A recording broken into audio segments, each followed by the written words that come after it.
Hi, it's John, and welcome to the channel. 6:44 a.m. on Monday, February the 17th, with the big blue mug of coffee.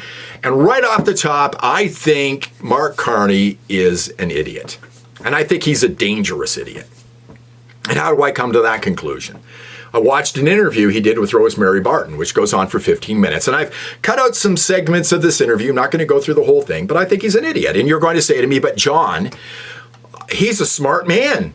Great schooling, head of the Bank of Canada, head of the Bank of England. Yeah, I agree with you, but I don't think he's all that smart.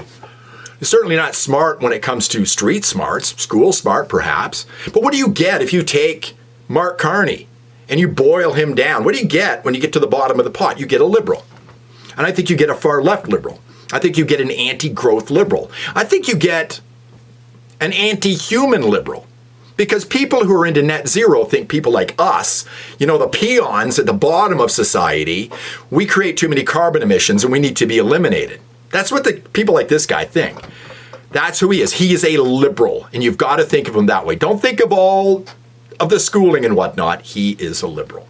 And he lies a lot, and he does through this, or he just obfuscates. He never tells you what he's actually thinking. And he's not going to do that until he actually gets real power, and he's elected, and the Liberals get him back into power, which a lot of people think is a good idea. And it's not. But he lies. Whenever somebody says, let me be clear, or let me be clear about that, they're basically saying, let me be honest with you. And that's what people say when they're lying to you or they're not telling you the complete truth. And he does that all through this interview. And he starts off this interview with Barton. She asks him about tariffs. Now, I give her a bit of latitude here because she isn't able to follow up, which I had all kinds of questions I wanted to follow up with this guy to dig into him. He's never going to give a long form interview, because it would be dangerous for him, because he'd have to reveal himself. But she asked him about tariffs, and this is what he says about negotiating tariffs. Listen to this. And I will ask you some of those questions, Sure. but I still think that it would be helpful for Canadians to know exactly what you would do when it comes to tariffs. So why are you being so reticent to talk about that? Because I'm a good negotiator. I have negotiated a number of situations in the past. I know how to manage crises. I know what you do in the order you can control things. It is not a good idea to insert yourself in the middle of a negotiation, give conflicting signals. Other candidates are doing that. It's not a good idea to do that. He's lying. He has done this already. Let's just take a look. Here's an article from the BBC. Canada will stand up to a bully, says PM contender Carney over Trump tariffs. And here's from the same article. In response to the tariff announcement, Carney told Newsnight that President Trump probably thinks Canada will cave in, but we're going to stand up to a bully. We're not going to back down, he said. We're united and we will retaliate. He's a liar. And people seem to forget he says these things, but he's on board and he's done the same thing every other candidate running for the Liberal leadership has done. He's lying to you, and he does this all the way through this interview. Next. In this next clip, a real fast one, he talks about negotiating with Donald Trump. Listen to what he says. If I am selected as leader and therefore prime minister, my interlocutor, the person I would negotiate with, is the president. Really? He doesn't say, when I'm chosen as the Liberal leader, I win a seat, and my party wins the next election. He says he's going to negotiate with Donald Trump when he's chosen as an unelected person to be the prime minister of the country. What if Donald Trump says no? And he might. Why would Donald Trump talk to Mark Carney, who has no mandate whatsoever? Donald Trump could be the person who determines when our next election is, because he says, I want to talk to the next prime minister of the country who has a 4-year mandate. Have an election. That could very well happen. He might not want to talk to Mark Carney. Let's move on to the next clip. In this next clip, a little bit longer, he's asked about his new carbon tax scheme, and that's what it is, folks. It's a carbon tax scheme. And he's asked about big polluters having to pay through a carbon market. So here we go. How would you ensure, though, that those costs aren't passed on to consumers? So there's a couple of things. First, and just to be clear. Okay, so there he goes. Just to be clear, I mentioned that off the top. In terms of removing the consumer carbon tax, that also means we're removing the carbon tax for small, medium-sized enterprises, for farms and others, basically everyone up to 50 kilotons of emissions. So it's the large polluters that pay. Now, those large polluters today, what they try to do is reduce their own emissions. If they don't get to certain levels, depending on the sector, they pay the producer carbon tax, the OPBS system as a whole, as you know. They have an option to buy carbon credits, which reduces the tax they pay. That market. So basically what he's talking about here is I'm a steel company, and the government tells me how much carbon emissions, carbon dioxide, I can emit. If I go over that, I have to pay credits, and that goes to the government. Okay, I'm going to talk more about that in a moment, but what happens with that money? Very well. That carbon credit market doesn't function very well. So what we're actually doing here is improving the market, improving how it functions, adding additional credits, so additional options for those large polluters. They could buy these credits. This federal government will stand in between. And what's going to be new is a series of new incentives for households to reduce those emissions. I did a video not long ago called Bullshit Baffles Brains, and that's what this is. I don't even think he understands what he's talking about here. I think he does, but he can't explain it very well. So what they're going to do with the money the government takes is they're going to give you some crumbs at the end so you can put new insulation or windows in your house. So you'll save pennies on the dollar, perhaps. You know, spend $20,000 to re-insulate your house and they'll give you a few bucks. You're still going to pay for these businesses are going to pass this tax along to you. And here's the other thing that's not being discussed. How big is this bureaucracy going to be when they have to set up this whole scheme with the government? They're going to have tens of thousands of people to do this, and it's going to cost you that way as well. And we all know what this guy thinks. He's a hypocrite. He's said it many times before. Watch this. Now, so far, carbon prices have been applied sparingly. They've been set far too low. He thinks the carbon tax is too low, and he believes the carbon tax that you've been paying all along for years, which he's been in favor of, was the best way to eliminate carbon emissions. But now, because it's not convenient to say that, he's telling you he's coming up with this convoluted, mamby-pamby idea that he says isn't going to get passed along to you, and he's lying. Let's watch the next clip. So up next, Rosemary asks him about passing his new carbon tax scheme along to consumers, and she misses a golden opportunity in this. Boy, I was sitting here thinking, there's a clip I would love to play right now, and I'm going to show it to you in just a moment. It would absolutely destroy his whole campaign, make him look like a fool. I'll get to that in a moment, but let's watch this clip. Here we go. And let's take the example of the steel industry. So there's a carbon price on steel. To the extent to which that's paid, yes, that does show up in the cost, for example, of an automobile. Now, let's put this into proportions. If you look at a $25,000 or less car, the cost, if you replaced all the steel and it became green steel, so no carbon steel, which is an extreme version of what we're talking about here, it's less than $200 additional price. Less than $200 additional price if you use green steel. Okay. Well, what's green steel? I really didn't know what it was, so you don't have to. Let's find out what green steel is. And you can't believe you got to believe me here. I put in what is green steel, and here is the first post that came up. And God, it's from the World Economic Forum, folks. He was the special guy for climate change at the World Economic Forum. What is green steel, and why does the world need more of it? Bullet points right at the top of the story. Same article. Here it is. But producing green steel is an expensive process, and the industry needs to scale up rapidly to hit net zero targets. It is an expensive process. And what is green steel? Well, this is what you do when you replace all of the current steel manufacturing, which we use fossil fuels to use. We make steel using only electricity, which most of us know most of our electricity is created through fossil fuels. So Mr. Carney says only $200 extra on your car if you use green steel, but most of the steel you get is not green steel. And what's it going to cost the steel industry to switch over to green steel? Are they all going to just change over to that magically? And who's going to pay for it? Probably you. Because he thinks he can subsidize these businesses to go to green because he's a net zero guy. This guy's an absolute fool. And Rosemary Barton missed a great opportunity. And again, she didn't have a lot of time, but what did Mark Carney recently say about steel? No, because what the big companies are producing, by and large, are not products that we are consuming. There's some element of that, but by and large, a steel company, how much steel are you using these days, Todd? Can you imagine what he would have said if she was able to play that clip for him? He's an absolute idiot, folks. Let's move along to the next clip. He's asked more about his carbon emissions plan, and this is what he has to say about dealing with the Europeans and, I guess at the same time, the United States. It's a big bad world out there. The people with whom we are more likely to trade with, now that our closest trading partner is attacking us, cares about carbon emission reductions. You look at the European Union, look at the major... The people we're more likely to trade with is the European Union? Is that true? Is that what he thinks? Most of the dealings we do are with the United States, and I believe that's going to be the case going forward. We need to work out a deal with Donald Trump. I think that's going to come. But I think it's 70 to 80% of the trade that we do is with the United States of America, and we need to be less reliant on that for sure. But are the Europeans going to be the ones that we're going to do most of our dealing with? Do you really think Donald Trump's going to accept a carbon tariff when he ships things into Canada? Not a chance. They're going the other way, folks.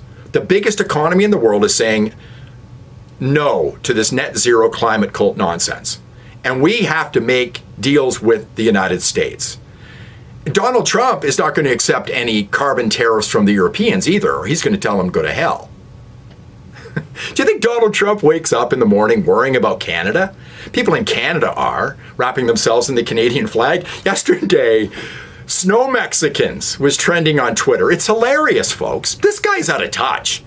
Do you really think we're going to be doing more business with the Europeans than with the United States? They'll always be our biggest trading partner. They're right across the border. Let's move along to the next clip. So as you know, Canada has doubled its debt since Trudeau got in. Last year's deficit was $62 billion, $20 billion more than they had projected.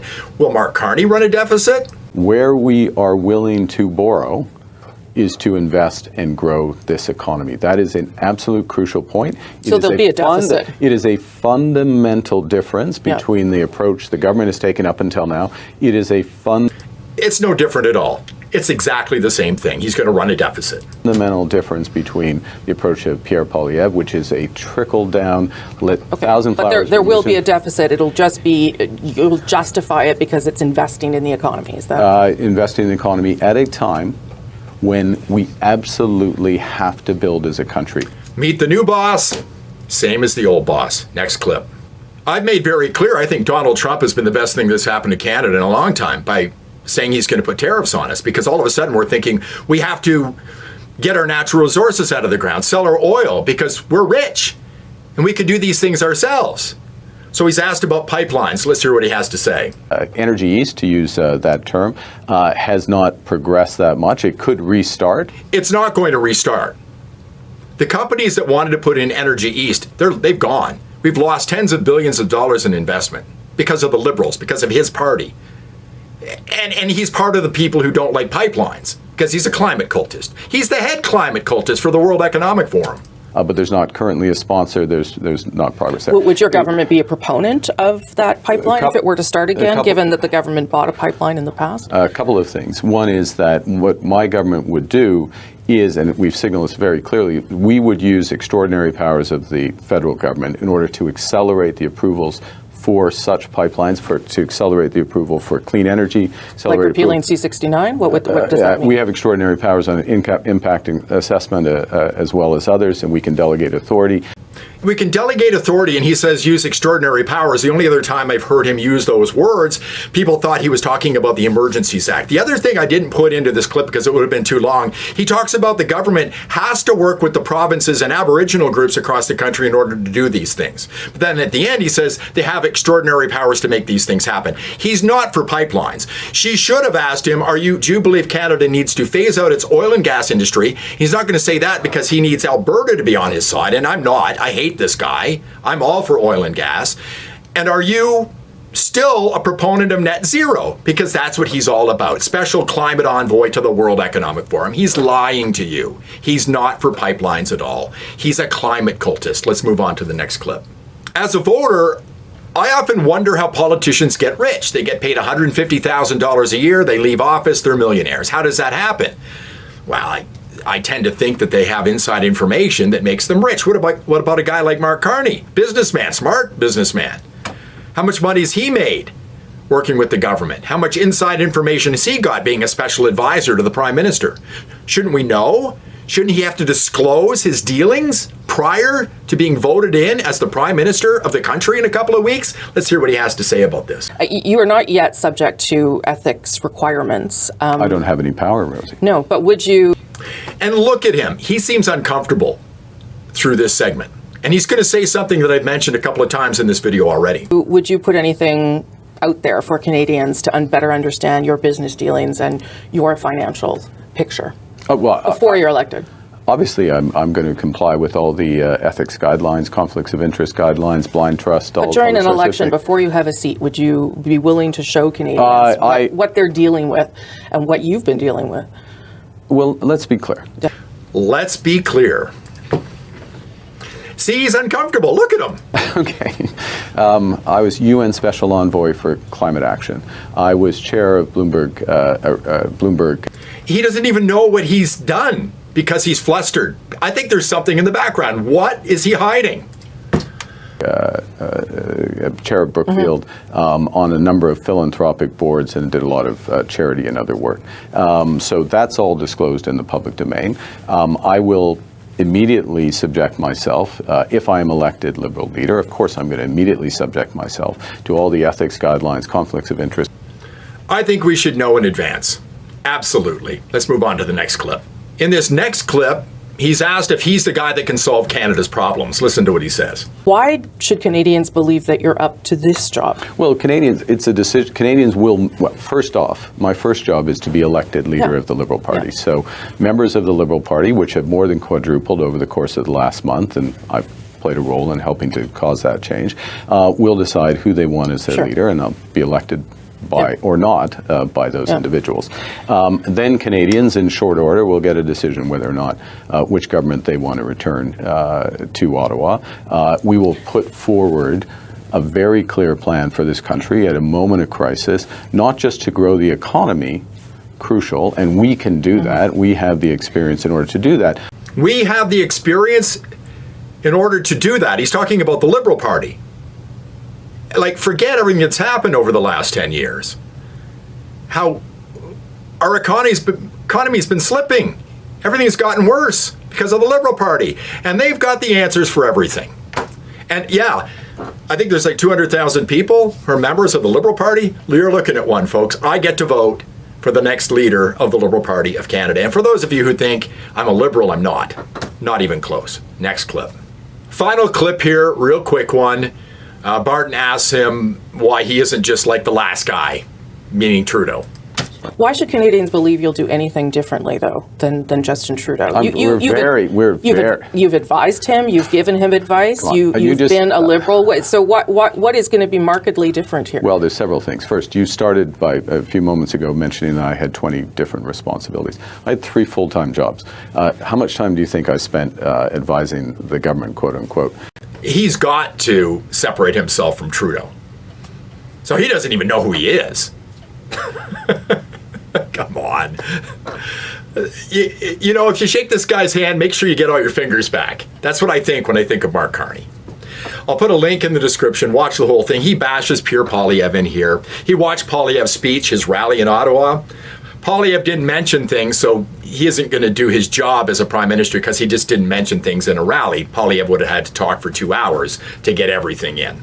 And he bashes him on his carbon plan and whatnot. Again, watch the whole thing, educate yourself. But I think this guy is a freaking nightmare, and I don't think he's very smart. I don't think he's a very good politician. I don't think he's a good communicator either. And I don't think he should be the next prime minister of this country, whether he's voted in or not. And I think we have to punish the Liberal Party of Canada. They deserve to be punished.